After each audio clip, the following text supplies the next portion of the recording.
Alors justement, il n'y a pas que l'opposition qui critique, mais il y a aussi des personnes de votre majorité. Exemple avec Cédric Mess, un conseiller municipal communiste. Et attention, il ne mâche pas ses mots. Sa gestion en fait est dans le droit fil en fait de ce que faisait Gilles de Robien. C'est du libéralisme, c'est-à-dire qu'on privatise, on fait des délégations de services publics. Donc c'est là-dessus qu'on n'est pas d'accord. Quels sont les exemples concrets de privatisation, par exemple? On ne parle pas vraiment de privatisation, mais c'est l'autonomie des maisons de retraite. On avait 4 maisons de retraite qui étaient en régie directe.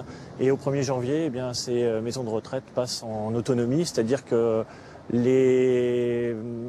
l'hôpital va pouvoir prendre en main ces maisons de retraite et en fait faire entrer des intérêts privés dans la gestion des maisons de retraite. Alors je rappelle que votre slogan de 2 minutes c'était « Unis et solidaire ». Oui. Là on en est un peu loin quand même. Écoutez, ce propos évidemment que je découvre en même temps que vous est atterrant. Il y a dans quelques secondes plein de contre-vérités. Il parle de privatisation alors qu'on crée un établissement public qui est financé par l'État et le Conseil général. Il n'y a pas aucun intérêt privé. Il parle du CHU qui gère ça. Il confond complètement le statut des personnels qui sera du statut hospitalier sans qu'il y ait aucun rapport avec le CHU. Je peux en ajouter d'autres. Hein. Bon, voilà, on va arrêter. Nous sommes étonnés que notre majorité de gauche réalise ce que la droite avait prévu de faire. Le Conseil général de la Somme n'aura pas les moyens de combler le trou que la mairie laissera derrière elle. La région, le Conseil général et la mairie sont dirigés par le PS. En étant solidaires, ces collectivités pourraient défendre et développer les services publics face à la droite gouvernementale. Il faut croire qu'elles préfèrent suivre les exigences ultralibérales de l'Union européenne. Il faut aussi tenir compte de l'impact des lois Bachelot, qui facture chacun des actes médicaux comme une marchandise, alors qu'un même acte peut être différent en fonction du patient. Cette pratique a plongé 80% des hôpitaux publics dans le déficit. Cela risque d'arriver à l'EPA, qui va être mise en place début 2011. Il sera donc impossible de maintenir les mêmes salaires. En plus, les agents de services hospitaliers devront devenir polyvalents. On ajoute des missions à celles qui existent déjà. On veut faire des gains de productivité. Une phrase du document remis au comité technique paritaire est très représentative à cet état d'esprit.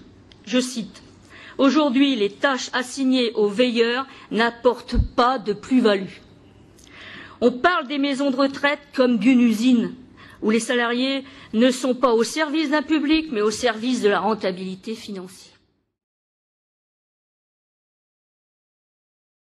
Pourquoi vous le gardez dans l'équipe à ce moment-là? Il n'est pas dans l'équipe. Monsieur Mess a été proposé par les communistes. Ils étaient au nombre de 8.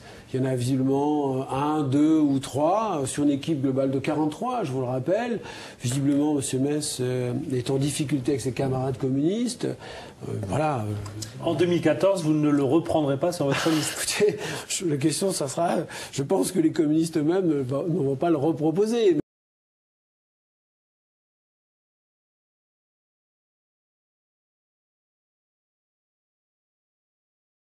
On n'est pas en 2014, donc moi pour l'instant j'ai une majorité solide.